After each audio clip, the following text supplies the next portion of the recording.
Hi everybody, welcome to CIVIC's first gathering for the spring 2023 quarter. CIVIC, or the Council for Intellectual Values and Inclusive Community, is a new grassroots group on campus, started by Professor Stephen Brent and me in the fall 2022. CIVIC's mission, in short, is to encourage open inquiry, viewpoint, and constructive disagreement. We hope to reinvigorate a campus culture that prides itself on holding rigorous discussions, encouraging complex and challenging topics, and to do so in good faith with the intention to learn from and understand one another better. Today, we'll be having a panel discussion to talk about the University of California President's Postdoctoral Fellowship Program. We've invited 3 guests here today for the panel. So first, joining us via Zoom, please welcome Douglas Haynes. He's the UC Office of the President, Vice Provost for Academic Personnel. Professor Haynes came from the University of California, Irvine, where he served as the inaugural Vice Chancellor for Equity, Diversity, and Inclusion, and the Chief Diversity Officer. In that role, he oversaw nation-leading efforts that established UCI as a global model of inclusive excellence. As part of a comprehensive vision of inclusive excellence, he led the UCI Black Thriving Initiative, secured federal designation for the campus as a Hispanic serving institution and Asian American, Native American, Pacific Islander serving institution, and established the UCI Confronting Extremism program. During his tenure, he introduced a range of programs in support of early career scholars, equitable search practices, and work-life integration. In 2021, the American Association for the Advancement of Science honored UCI with a STEM Equity Achievement Bronze Award in recognition of its commitment to transforming the professoriate and knowledge workforce of the future. Secondly, and in person, please welcome Professor Emerita and Professor of Graduate Division Mei-Chu Chang. Professor Chang is a mathematician who works in algebraic geometry and combinational number theory. After finishing her doctoral studies, Dr. Chang was appointed a Bateman Research Instructor at the California Institute of Technology. She held assistant professor positions at the University of Michigan, University of South Carolina, before accepting a position as associate professor at UC Riverside in 1987. She was promoted to professor at Riverside in 1991. And finally, please welcome Assistant Professor Anthony Jerry is here. Professor Jerry is part of the anthropology department here at UCR. His work addresses issues of race, Blackness, subject making, and the role of Blackness within the modern conceptualization and experience of citizenship in the Americas. He's the recipient of a Fulbright Garcia Robles Fellowship, Ford Foundation Dissertation Fellowship, and a UCSD Chancellor Fellowship, which PPFP. His first book, Blackness in Mexico, Afro-American Recognition and the Production of Citizenship in Costa Rica, was published by University Press of Florida as part of the New World Diaspora series and will be available soon in May 2023. Costa Chica. Oh, sorry, Costa Chica. And it's available today. Oh, even better. Thank you for that. Congratulations. Okay, so for those of you who may be unfamiliar with President's Postdoctoral Fellowship Program, or PPFP, the University of California President's Fellowship was established in 1984 to encourage outstanding women and minority PhD recipients to pursue academic careers at the UC. The current program offers postdoctoral research, fellowships, professional development, and faculty mentoring to outstanding scholars in all fields whose research, teaching, and service will contribute to diversity and equal opportunity at the UC. So we've asked each of our panelists to spend just a few minutes telling us about their history with the program, a little bit about themselves, the research, and experiences with PPFP. Following their opening remarks, my co-chair of CIVIC, Steve Brent, who's joining us from Rome, lucky duck, just to get us started. And, like all these meetings, we intend this to be an informal conversation and actively engage with the audience. So with that, let's welcome our guests, and please, Professor Hayes, you're first. Thank you so much for inviting me. I'm just delighted to join you all in this important sort of convening. when I was asked to participate and to reflect on my time as the UC President's Postdoctoral Fellowship, you know, it was an interesting question, in part because, you know, now I'm on my 30th year as a faculty member at UCI and now as a vice provost. But in truth, that trajectory really began in earnest once I discovered the President's Postdoctoral Fellowship Program. I remember it as if it was yesterday, when as a graduate student at Berkeley in modern European history, I was wrapping up my dissertation and I thought about, well, what am I going to do next? And I was poking around in the library and stumbled on a book that had the title Postdocs. And as I was leafing through the book, I stumbled on a 2-page summary of the UC Presidential Postdoctoral Fellowship Program. And I was quite struck by it. Because at that time, the state and country was very much engaged in a periodic conflict over affirmative action and diversity. And so I was quite surprised to see this. And I was also struck by the fact that the President's Postdoctoral Fellowship Program was interested in really 3 things.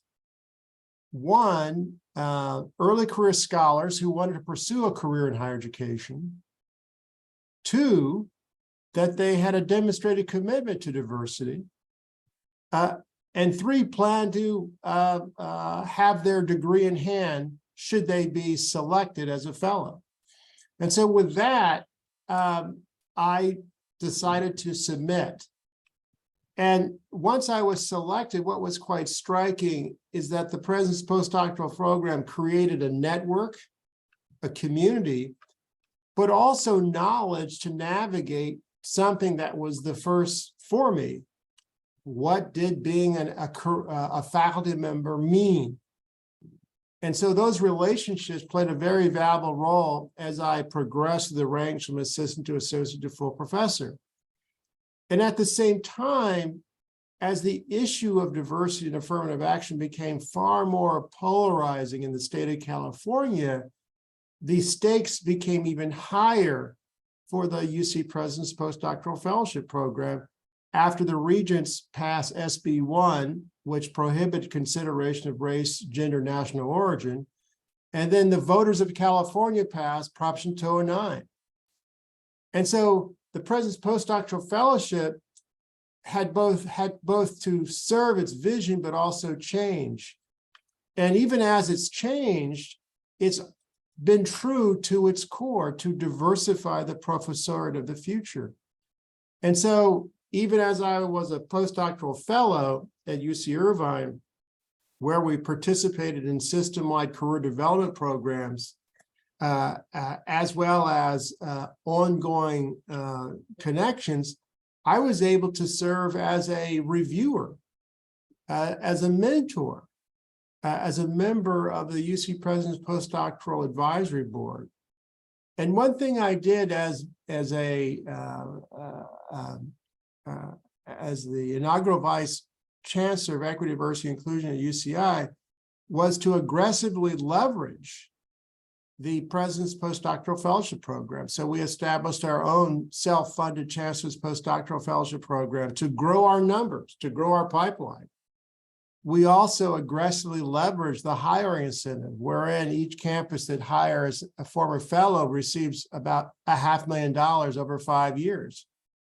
And so for that reason, we were able to sort of grow the number of faculty who were former fellows to account for close to 3% of the total faculty at UCI. And so in summary, the President's Postdoctoral Fellowship Program created an amazing way to navigate career, to create a community, but it also provided tools for helping our campus, but I would say the system, to transform the professoriate of the future to increasingly look like California. And in short, it mattered a lot. And that day that I stumbled onto the description really was transformational.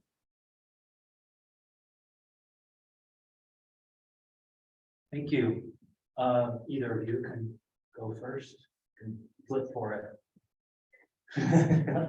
I maybe we should move the podium. Oh, yes, absolutely.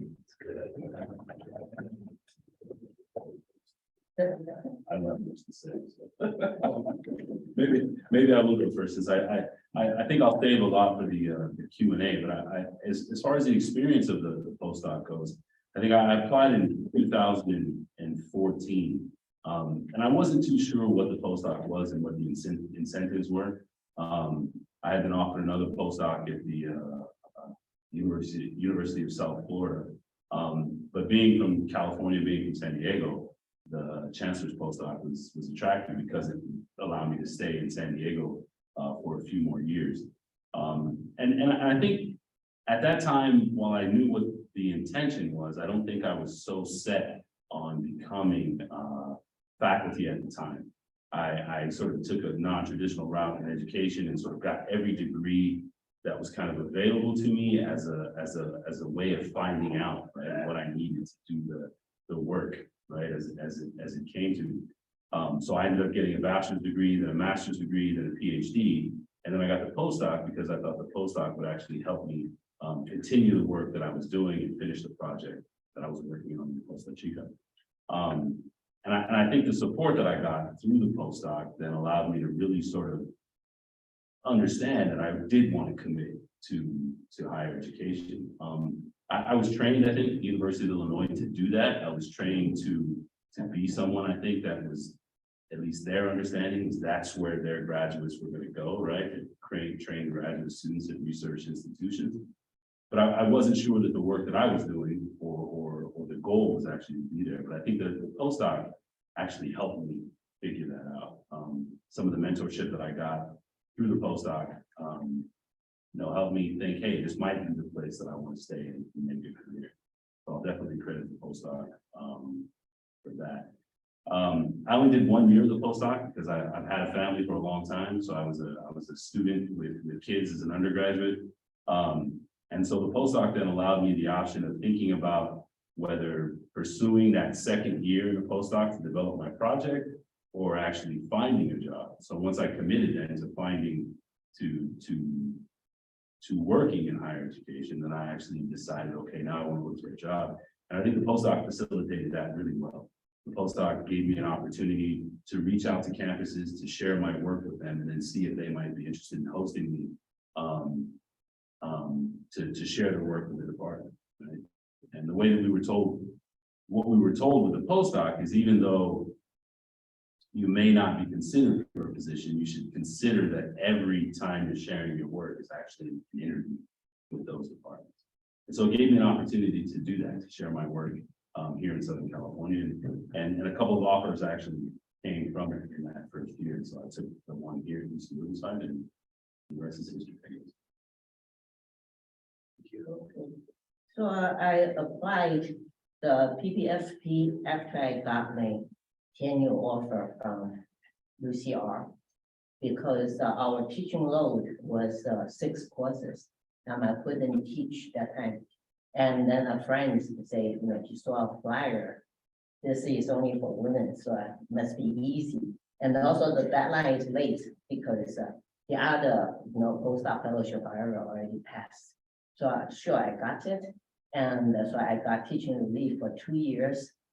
And so after that, I have been, sure, I really appreciate the opportunity to teach me a chance to release from my teaching, to be in Southern California. So I have been working closely with the program.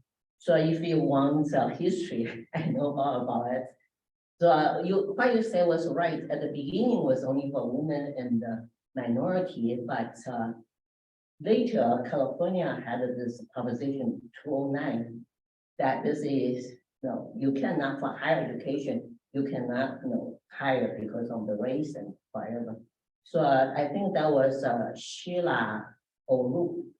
She kind of formed the program. So now actually it's really enhanced diversity. So you can see that they are the Asian male and they are white male, they are also fellows. Yes, so when we read, okay, so let me finish what I have to do with this program. So after the program was more in shape, all thanks to Sheila. No, actually, she got quite a bit of opinion of mine. For example, she raised our pay because before, when I got fellowship, the pay was like half of the salary UCR offered me. So I told Sheila, I said, no, that time was not Sheila, that time was different director. I said, this will make the fellowship look bad when the money is so little. And I told them how much NSF postdoc offer, and that is supposed to be the highest for math. So then they raise it, okay. So this is one thing. So later, I think that was later was Sheila, I think she had this mentor program and the selection process. So I was on the advisory committee from 2013 to 2018, because that time, 2018, we decided that each campus should have only 2 members on the advisory committee. Okay, so I don't remember when they started this selection process, but I have been reviewing the math application every year, and until the pandemic, I was also on the selection committee. I don't know if math is the same as social science, but I think some of you got the wrong opinion about the selection. So it's not quite, I mean, it is quite transparent. If you ask, I believe the program will provide you, how we choose. Because for example, when you, okay, just say review, I'm talking about math, but I believe you should be the same for others. For math, we have at least 2 fellows offered to math. Okay, for math, we are in the same, see, the thing is, okay, there are about 10 groups. So math, chemistry, physics are in the computer science in the same group. But I think mathematicians are most interested in this because we don't have that much money. So, we would like to have this postdoc fellowship. So, okay, we got this the thing to review, then the program will send us the form. Okay, so what they do is they say the top 10% you give A, then the next 10% you give B, and then whatever. Okay, so basically A, B, C, D. So only one question was asked is, you think even 2 years, I mean, I don't say the exact same wording, even 2 years, after the mentoring, will this person be good enough to be considered as a UC faculty? I guess for tenure track. So that is the only instruction there. So then what happened is after we review, we will give it some time. Then there is a phone conference. So all the people review the math application will be on the phone meeting. Now I think it's Zoom. So the ones the applicants got 2A rankings will definitely be discussed. Then the next group, maybe if they get 1A or B, or if somebody think someone else should get brought up. But I think usually just 2A or 1A, at least 1A, that's already plenty. Then we talk about. Also, when we review this, we need to give a comment. Why I give this person A or B or C. Supposedly this will help the applicant to see, okay, where is the weakness of my file. Okay, so then we'll have a small advantage. So we'll kind of guarantee of 2, because our reason is because NSF announced their postdoc in January. And if PPFP announced too late, we may miss the good person. So usually the math fellows were informed, before the selection committee. So what happened? The selection committee usually is in Oakland, the UCOP office there. So then the ones the ones I mentioned, math, physics, chemistry, engineering, will be starting discussing the ones get recommended by, by math, by whatever, all those departments. But sure, at that time, it will not be possible for me, okay, how do I select the maths? For math is very objective, as I said before. There's solid evidence, right? If you write papers, get accepted by journals, and for each journal, there is a journal impact factor. The level of the journal. Then there is also some general agreement what specialty journal is considered as top. So that is very objective.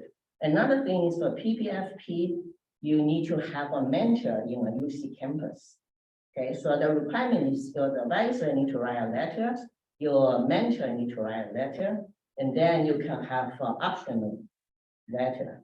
So sure, if a person is good in research, he usually has optional letter. And also the mentor will describe the research, really understand the research. The advisor's letter is always good, so you can kind of ignore that part. So, okay, so the letter, the paper, okay? So as you can also Google this person. So those are very solid evidence. So then this to make sure the person does not get thrown out in the selection committee by the non-math departments. You make sure the person show the activity enhance diversity. Okay, it's not just say, I think, women should be da. That doesn't work. So you have to know, you see, okay, this person really involved in something or outreach, maybe help high school students or that kind of thing. So this is usually, that's up to last year. I didn't talk about this year. Up to last year, because I think at least 3 of us, these 2 are probably, I don't know why they don't do anymore. This year, they didn't participate. I mean, usually we have about 6 or 7 mathematicians reviewing this, and the 3 of us are always there. There is a Tom Skelton from Berkeley, and then there is Ken Mueller. So we make sure that the ones we put on, we give we send forward. They are the best mathematically. First, your math need to be good. Then we make sure the file will not get thrown out. So at least this way we gain some math postdocs. Okay. And let me finish. I can tell you why we need to make sure. No, I'm about to finish. Let's finish. Why I want to make sure there is enhanced activity. Because I remember that was quite a few years ago. There was a woman, she already got NSF postdoc offer, but got thrown out in the selection committee because there is no enhancement. So, okay, that's the end. Sorry, forgive me, I didn't mean to. No. Feel free. I wanted in response to this, to really thank the 3 of you for an extraordinarily compelling description of what the purpose is, what this does, how it works. And I want to say right up front that I completely adhere to the values that it serves, including in the disastrous post-affirmative action when that was made in Barbara. Anyway, I want to also thank Amir for setting the scene in this wonderful meeting. I mean, I feel like I'm experiencing something that happens rarely at UCR, namely a collective voice of reason on very different and complex subjects. I wanted to raise 3 issues that are absolutely not political toward anything that you have said on the program. I'm convinced that this is a very important program, and I now understand why and so forth. One, and this may be a matter of ignorance. One is that the way that lines actually get filled, there does seem to be a trade-off in practice I'm convinced that at a good university and a good institution, we should be able to do several complex things simultaneously so they don't conflict but complement one another. What concerns me is that if this becomes a routine practice, and this is from the perspective of my department, that's a separate issue, I would very much like to continue national searches, so there isn't even an implicit conflict between those multiple ways of growing departments. And that relates, in my view, to something that I've observed long antedates this program. And that is, I don't think I'm just being conservative or something. It's fairly clear that there's been a systematic ebbing away at departmental agency and choice in terms of who can design the path forward. The more we decouple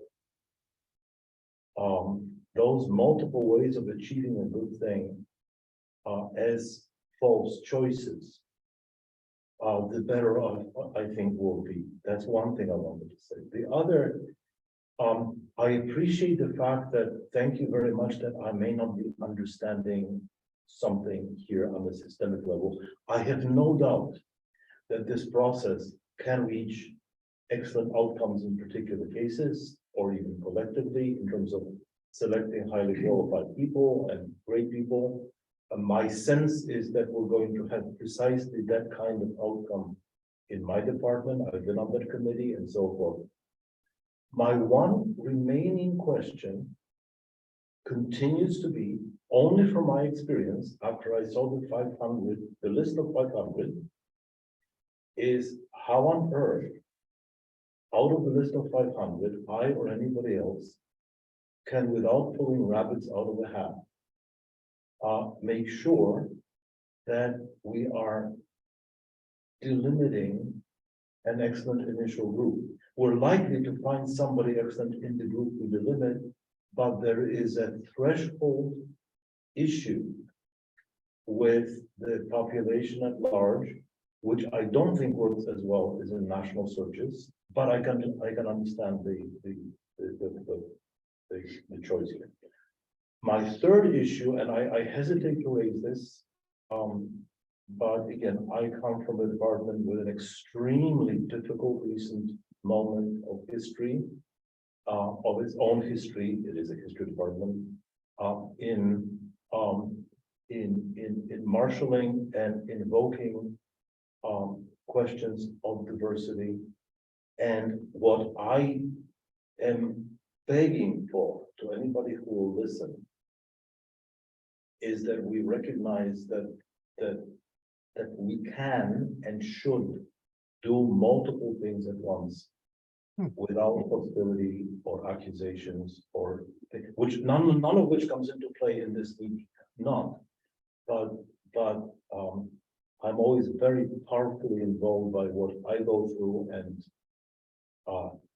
if the weakest link of this picture is what I've observed in my own department over the last several years, then there needs to be some attention to the fact that it's both civil and actually intellectually inclusive. Those are my three worries. None of them is polemical. None of them is directed either toward the program or toward anybody, anything anyone wants.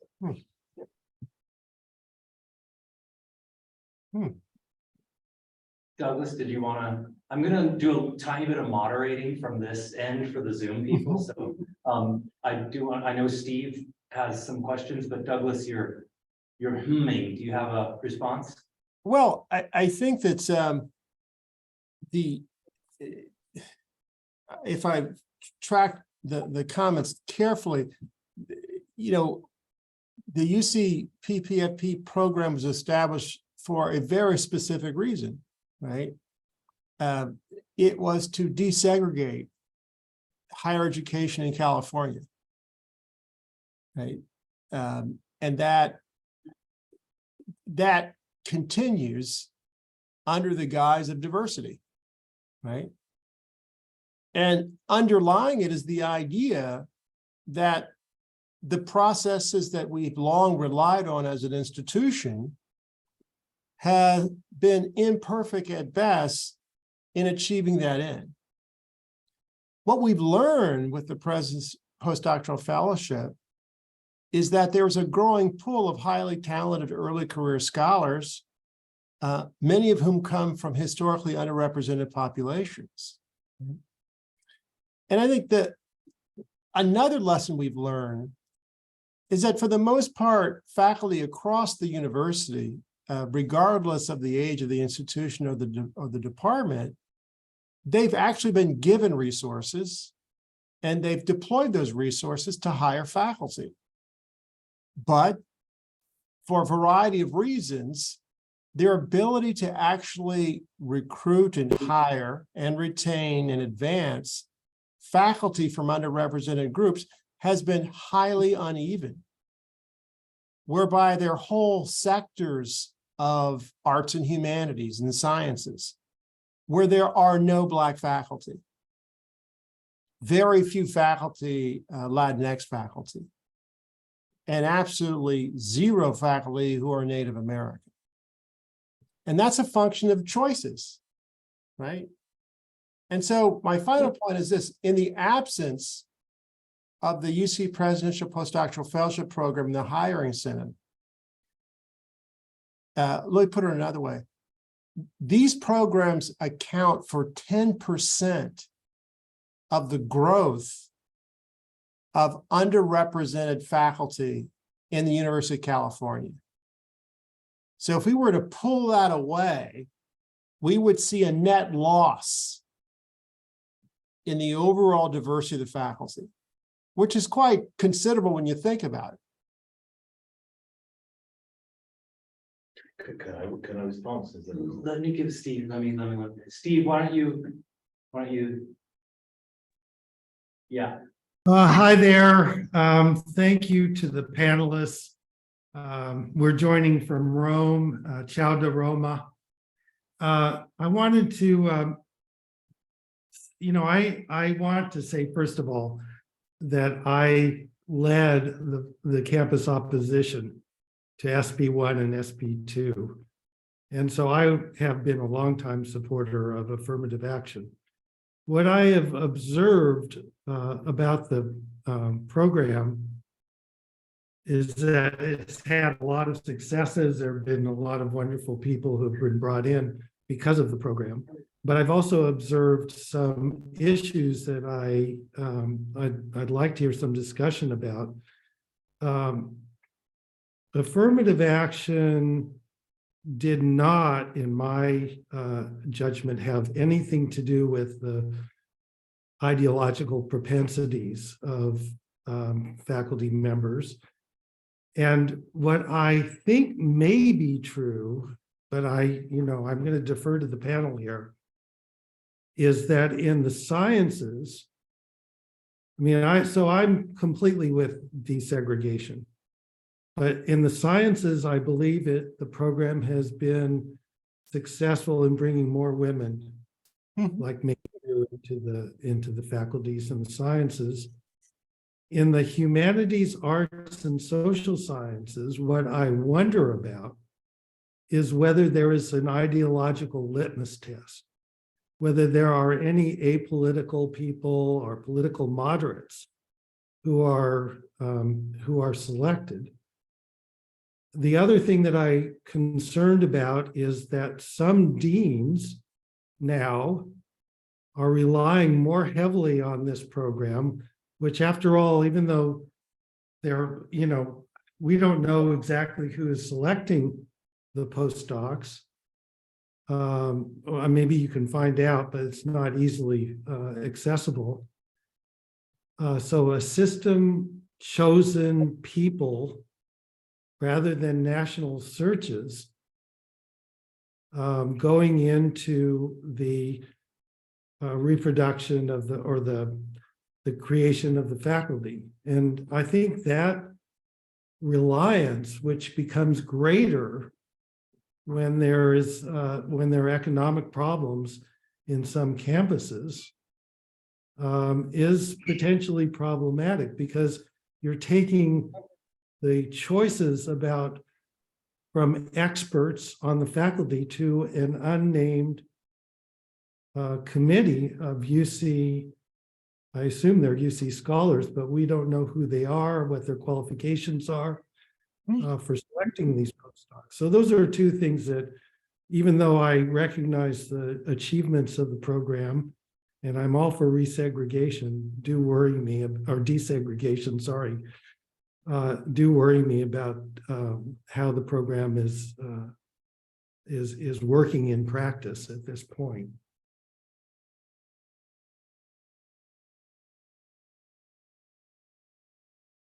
So any responses from?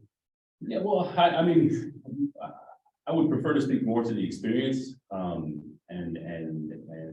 maybe the work that the program is doing. But I wonder if there's a sort of problem that arises due to the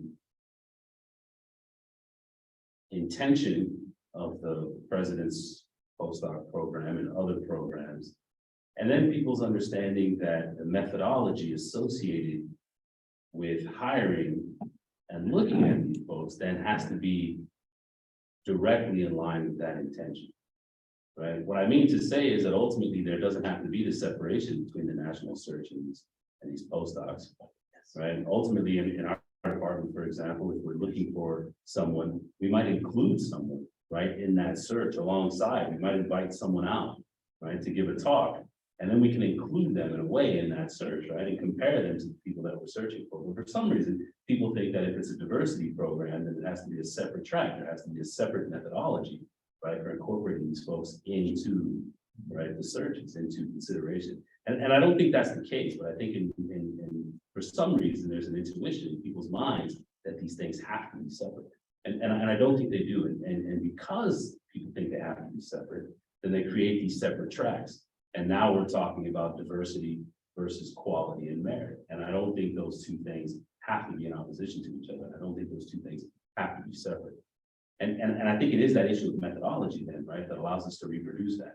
So the way that we've done things before doesn't have to be the way that we do things in the future. We become accustomed to doing those things. And so then we then employ, right, these strategies based on diversity in a different way in which we would the other strategies that we are associating with quality and merit. And we call it something else, national search.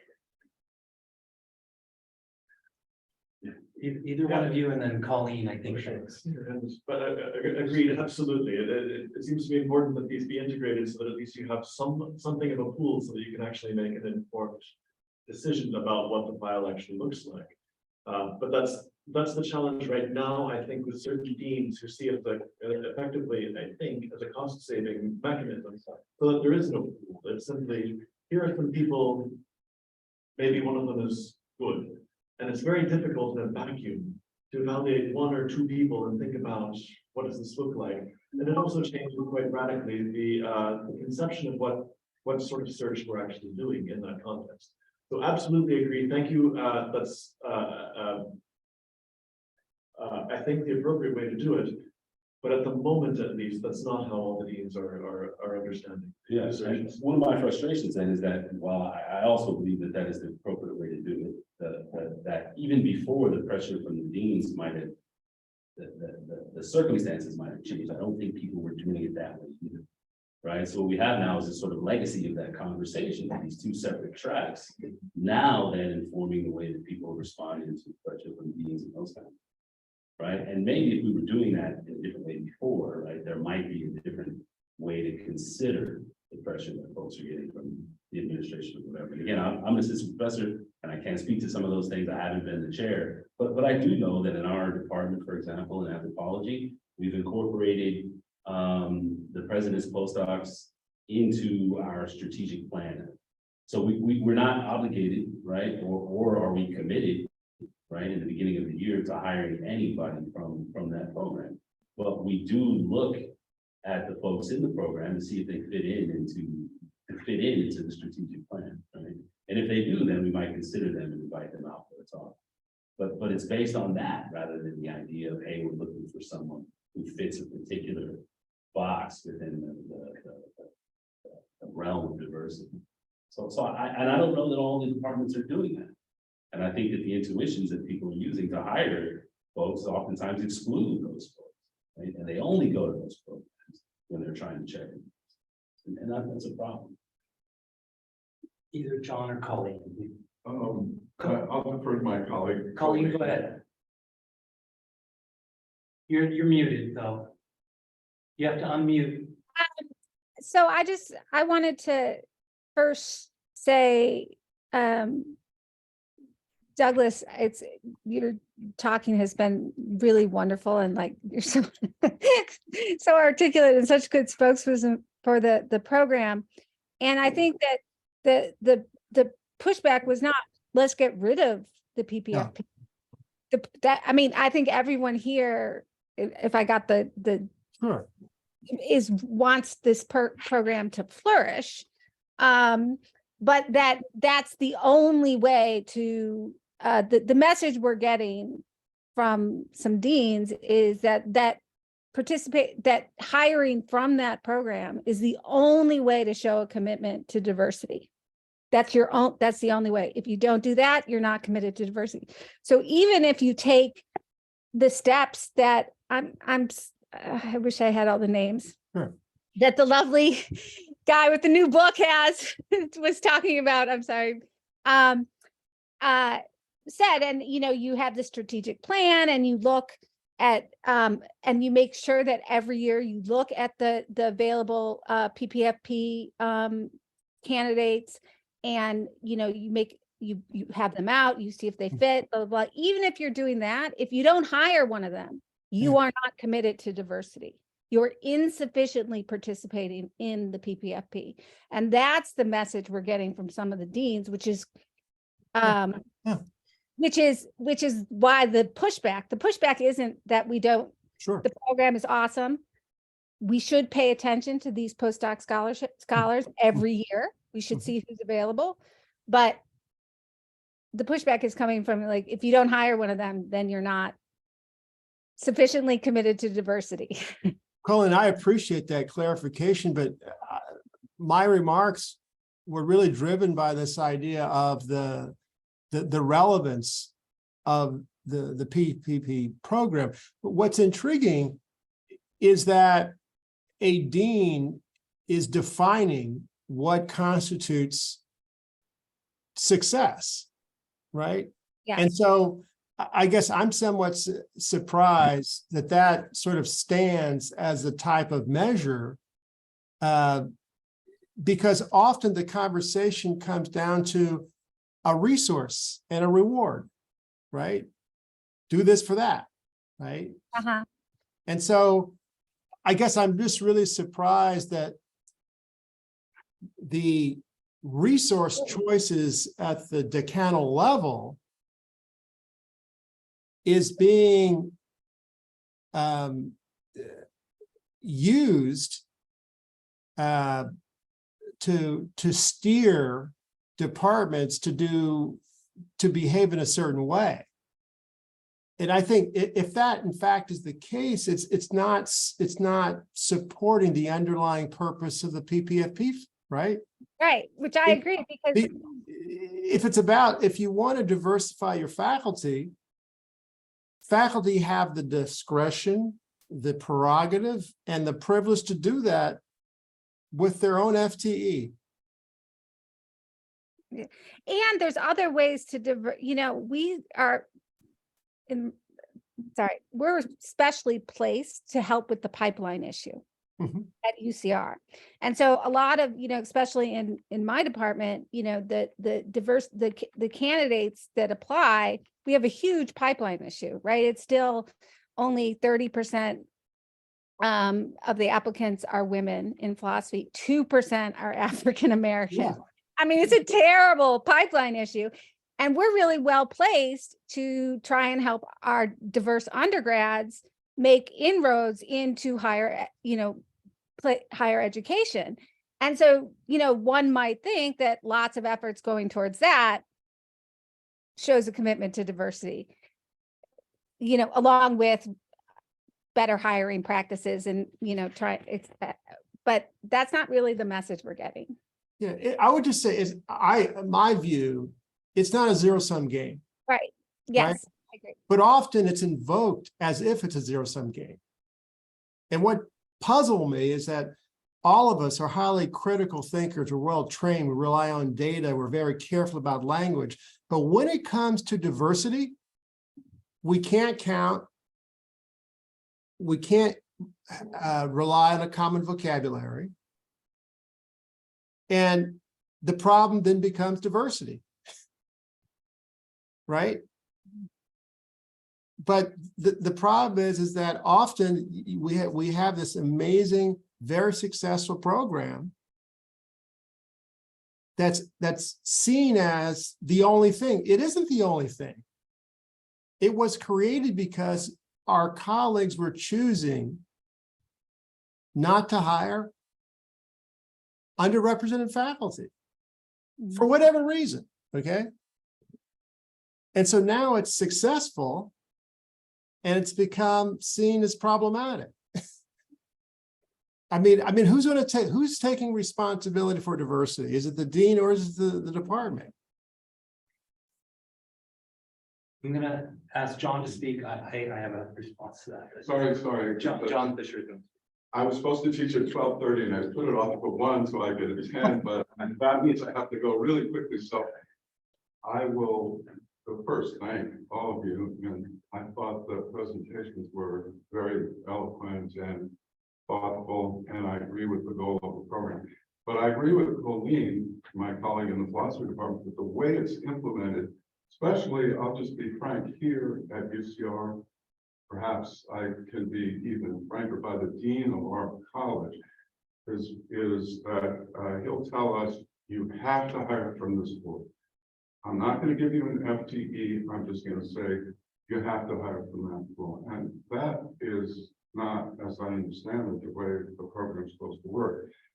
But my concern is not so much with the rules as they're written. First of all, they're not transparent. They're not transparent. We've tried to find out what they are and we can't. Secondly, there are rules that are written down and there are unwritten rules. And it seems to me that one of the unwritten rules is an ideological litmus test, as Steve said.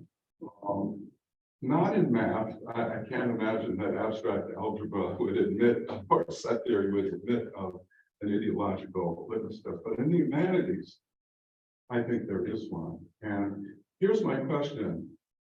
Could a student, a young Glenn Lowry or a young John Porter, or a student of a Black conservative intellectual at Harvard or Columbia, as those people, could they receive one of these fellowships? Now, I'm sure you're going to say yes, but in fact, I don't think that's the way it works. There's an ideological litmus test, and because it's an unwritten rule, it's part of the practice.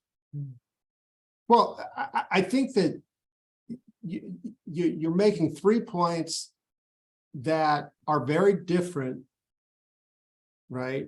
And I want to be very clear about it. The first is deans have budget authority.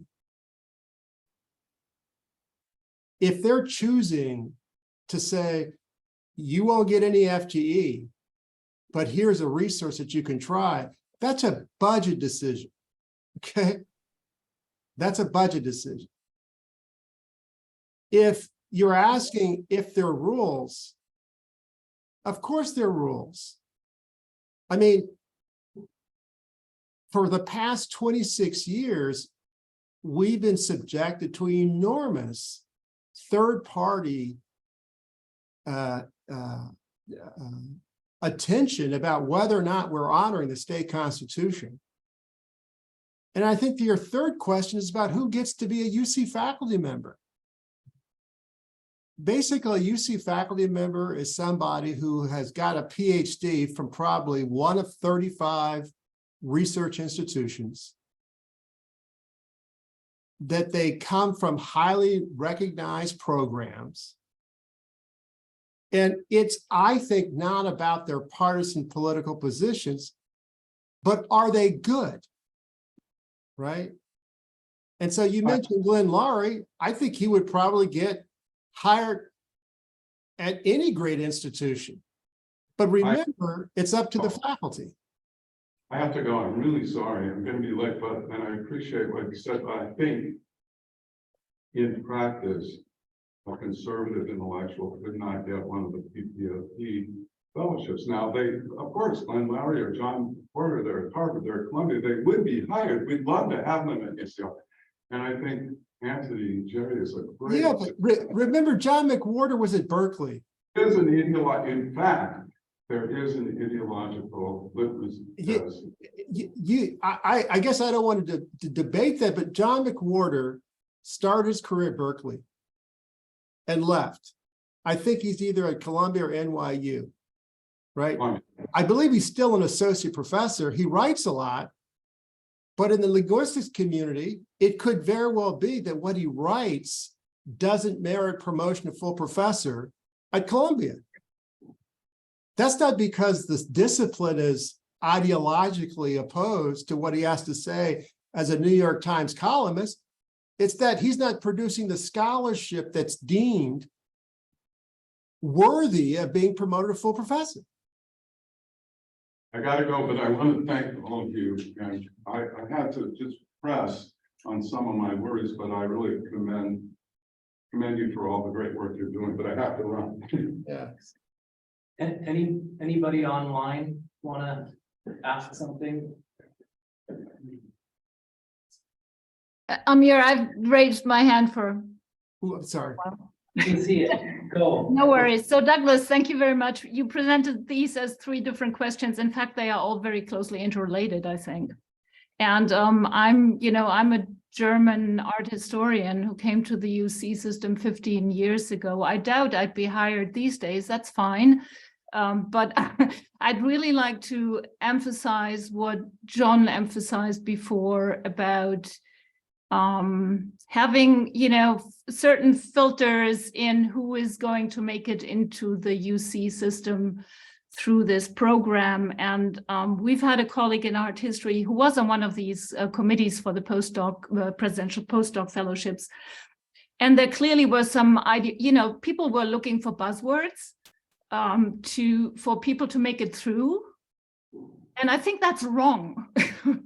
Pardon me, but this should not be an instrument for certain political agendas that are on the line. I think it should be really thoroughly and from the heart about diversity. And no matter where those people and folks come from, Europe, South America, Africa, other parts of the world, we should not adhere to these ideologies. And I see them very, very strongly in that agenda. And I see them, I hear it from people who've been on those committees. That's what's been looking, that's what people on the committees are looking for. So I find this, I don't know, I find it a bit strange as an instrument per se to push diversity, which I'm, all aboard for. And I'm one of the 2 co-directors of our humanities center. And I can say that I think we're doing great work despite institutional hurdles here at UCR. But I have a gut feeling, apart from the information that I just shared with you, that this instrument also takes a lot of agency from departments, which creates bad blood. We've heard that before in one or another way in certain comments here. And I think agency should be given back to the departments in that, for that. Right. Just for the sake of creating a more congenial climate on campus. I think departments still have the agency when it comes to the higher incentive. I think that you've expressed concerns about the review process. And I'm certainly prepared to take that to heart. But I think that if you were to engage with the reviewers who are UC faculty across all the 10 campuses, representing all fields in STEM and non-STEM, I think that you would see some dedicated colleagues who are seeking to sort of be the best reviewers they can be. So what's the process for this? Who chooses those people?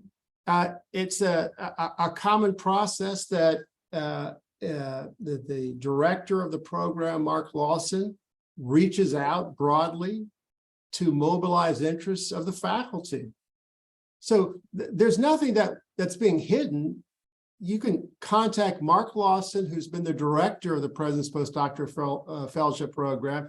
He's a highly regarded biomedical scholar from UC San Diego, a highly ranked AAU campus, right?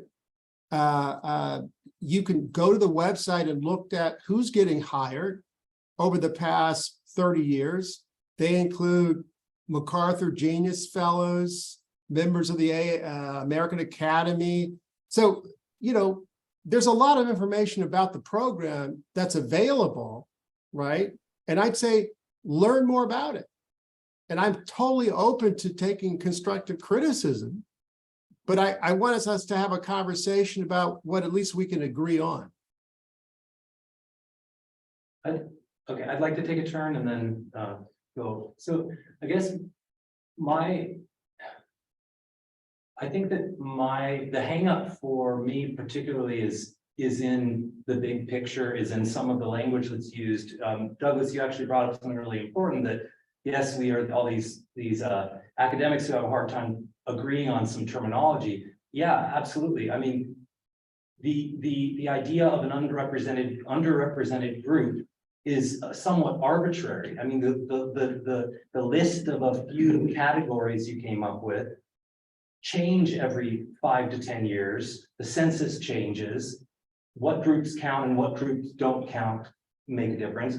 The fact that someone in a rural person in Guatemala and a wealthy person in Argentina have anything to do with one another, except that they're called Latin.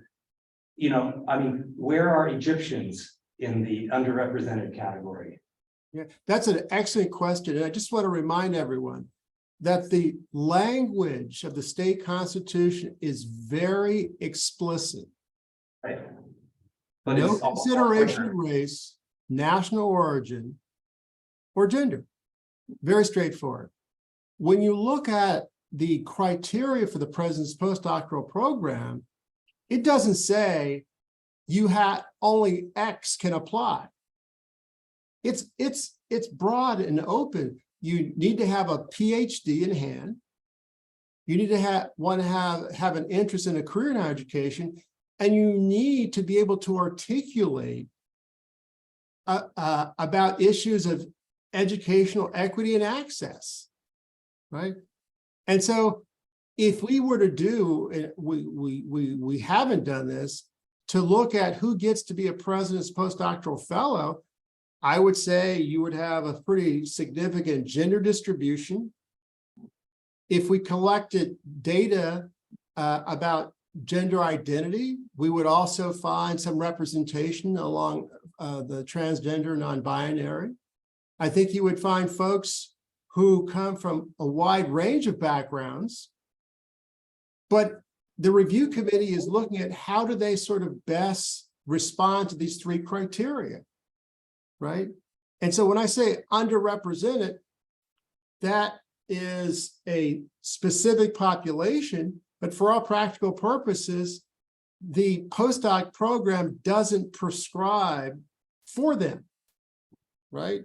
And so it's quite possible that they are individuals who were born and raised in Egypt, who are fellows, affirmative fellows. It's open to everybody who meets those criteria, including undocumented individuals. Kirill, why don't you go? Just 1 second. Somebody's calling me right now, and I don't know how to kill the call.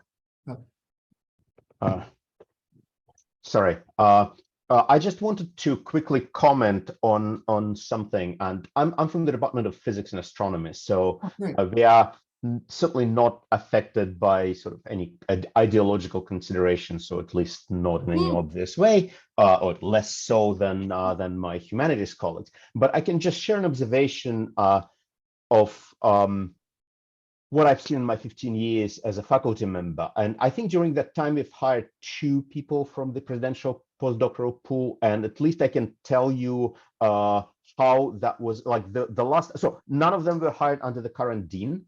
But I think what I can relate to what my humanities colleagues are told. So my observation is that, so we were never told that we should hire from this pool or else, but in effect, the last hire we had from this pool was offered us as effectively a free position.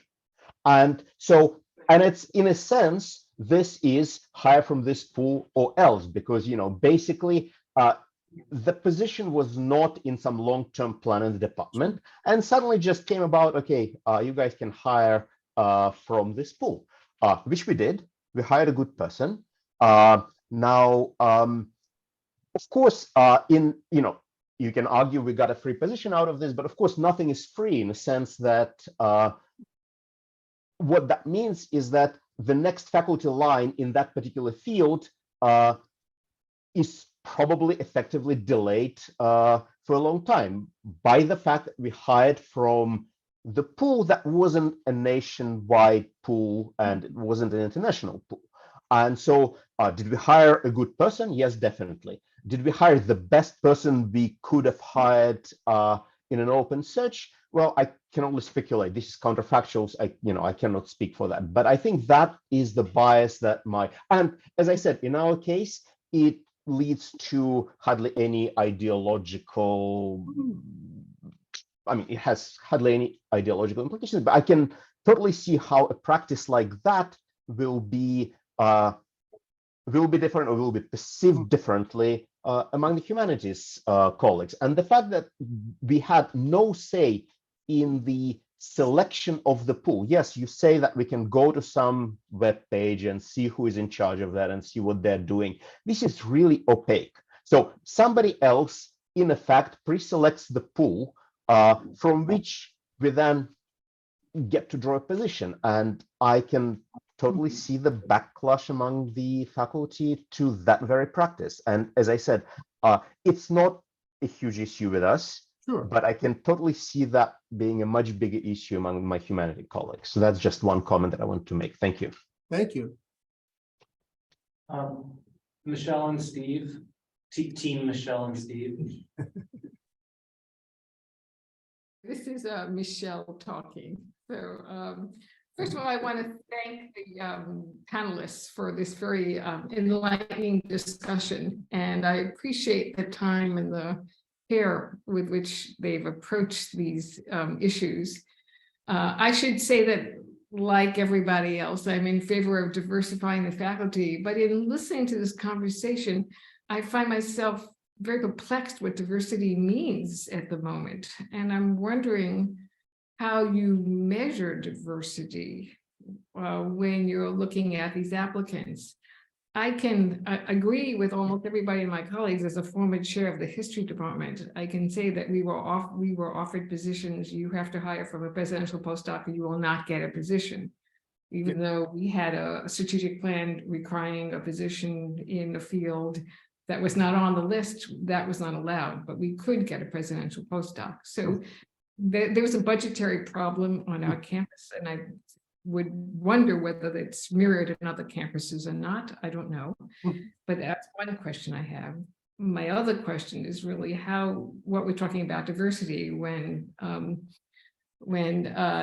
Jeanette talked about diversity of backgrounds. I'm wondering how you measure the success of the program then in terms of diversity. Is it in terms of race, gender, and ethnicity?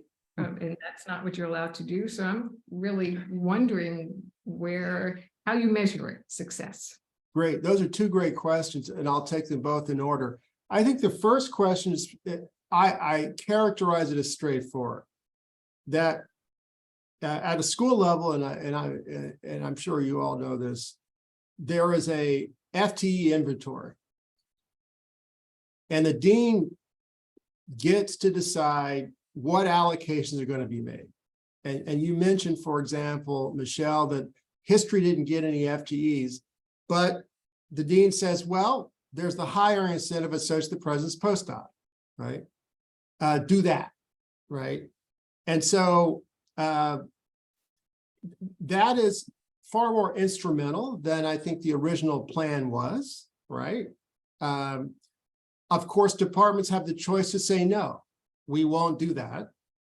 Departments also have the choice, when they're being presented with a fellow for consideration of recruitment, to determine whether or not that person meets their expectations, right? And so I think there is some choice, right? It's not the preferred way for some, but I just want to be really clear. There has never been a President's Postdoctoral Fellowship hired through the higher incentive that did not go through department review, decamel review, or CAP review, right? Oh, absolutely. But Yeah. there is no comparison when you have nobody compare the person against. I would, and, You know, this person or nobody. The choice is empty. right. But again, but that's a local decision, okay? Absolutely, but it That's a creates local decision. harmony because people fight about this very issue. Right, And- but I think, granted, but I think it's the local decision that's creating the Sure. context for that tension, which I think pits pursuing a higher incentive or nothing. It creates a zero-sum game that unfortunately backfires against, at least from what I'm hearing, the program, which is, I think, probably unintended, but also unfair, right? I think the second question you ask is important. How do we know we're having an impact? Well, remember, the state basically says we have to do this without tracking race, gender, and national origin, right? And so what we do is we collect data based on the hiring outcomes. People volunteer and indicate at their campuses when they're being hired, their race, gender, right? And on that basis, we're able to assemble data based on self-reported identifiers to determine if 1 year we are increasing the number of women in STEM or other underrepresented populations across the enterprise, right? But when you do a sweep of the characteristics of the faculty, what's striking is that this program tends to yield a higher percentage of women in STEM as well as URMs, right? Because the pool of fellows include these populations. And I need to be really clear, the pool of fellows is not exclusively women. It's not exclusively underrepresented minorities. It's very wide open, right? And so that's how we measure to what extent this vehicle is affecting the composition of the faculty. So that was a long-winded answer, but I hope it answered your question. So just to be clear, your success is based on race, gender, and ethnicity. We based our success on our ability of our fellows to compete in the national job market, as well as the extent to which they're getting appointed in UC. Then we can determine who's getting hired. And on that basis, we're able to understand if women or URMs are getting hired through this mechanism. I'd be interested to see if that comes at the cost or the price of internationalization, because it is implicitly understood in other parts of the world. I'm sitting in Germany right now, that you cannot apply to the UC system any longer because you do not stand a chance at all, no matter what ethnicity you bring or race from Germany, for example. So you mentioned national as another category, and I don't see that resonating really as much as it is seems to be written in the books. I see Colin has a question, but I want to answer a question today. I want to direct you to this UC of the Office of the President website, the Info Center, UC Info Center. And you can look at the characteristics of the faculty by a range of different indicators, right? And one of the realities, if you look at different areas, you find a far greater number and percentage and representation of individuals who were born outside the United States, right? But what happens is that it's very difficult to track who they are as their immigration status changes, right? And so that's a slightly different question in my view. But I'm trying to point out that we do hire scholars from around the world. That's been true certainly since the era of the Second World War, and it's continued. I think that one of the challenges, at least to your question, is how do we track it?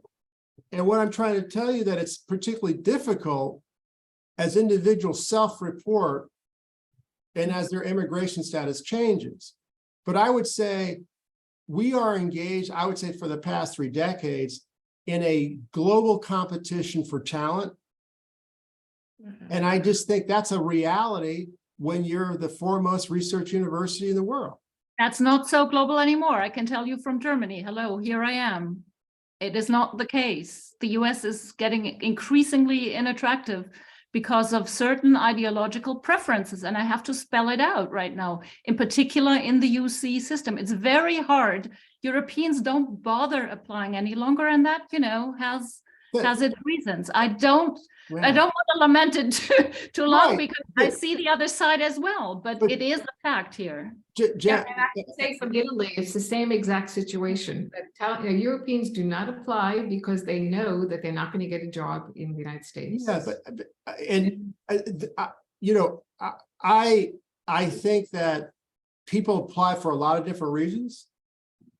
I'm going to take you at your word, but I still am convinced that UC is still regarded as a major destination for careers for scholars around the world.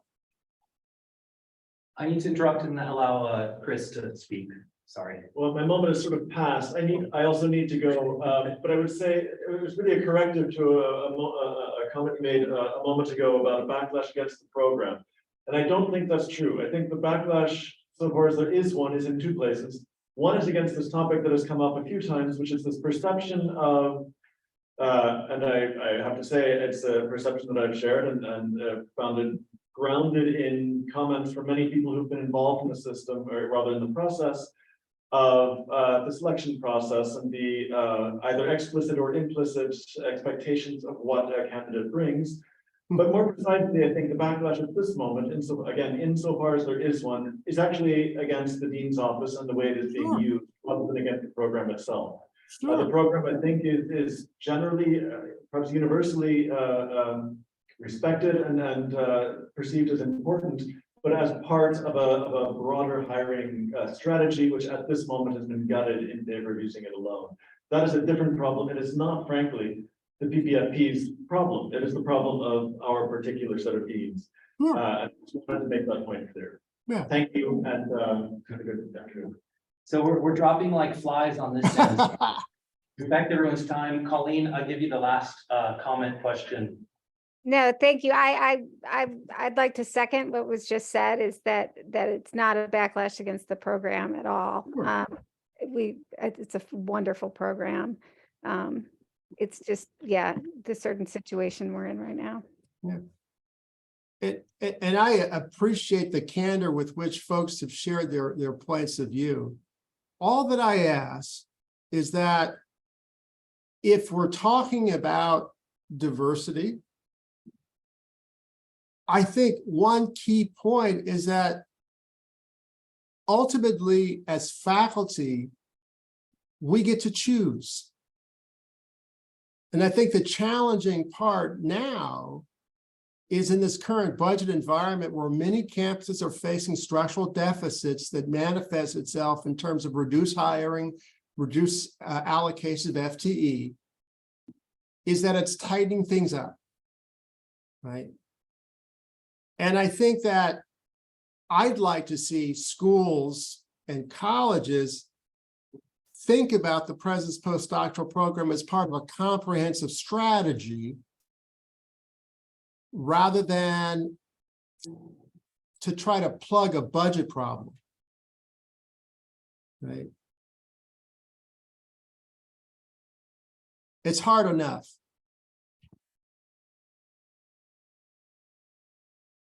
Thank you. I've been wanting a position in African art for so long, and when I was chair, I fought so hard. I never got one, and that would have been a real diversity statement in a white discipline like art history.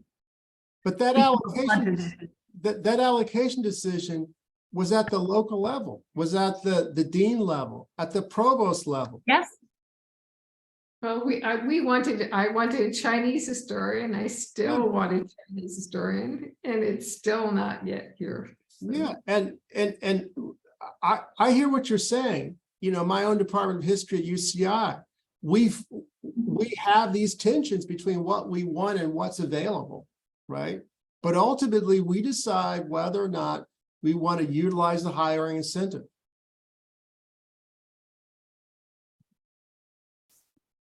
Thank you.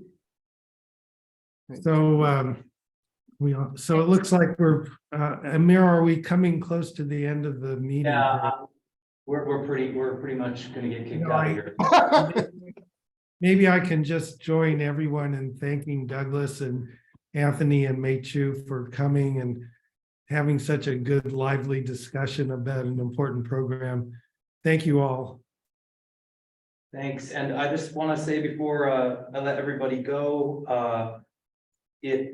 just to mention that we have our second panel discussion in May, so please keep a lookout for that. It's going to be on the topic of DEI Incorporated with a couple of guests, Amna Khalid and Jeffrey Snyder, as well as Carlos Cortez, who's here on the call.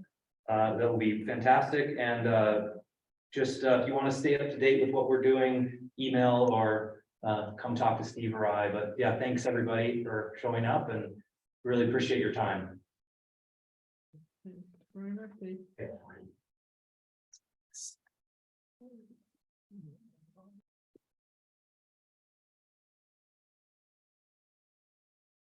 And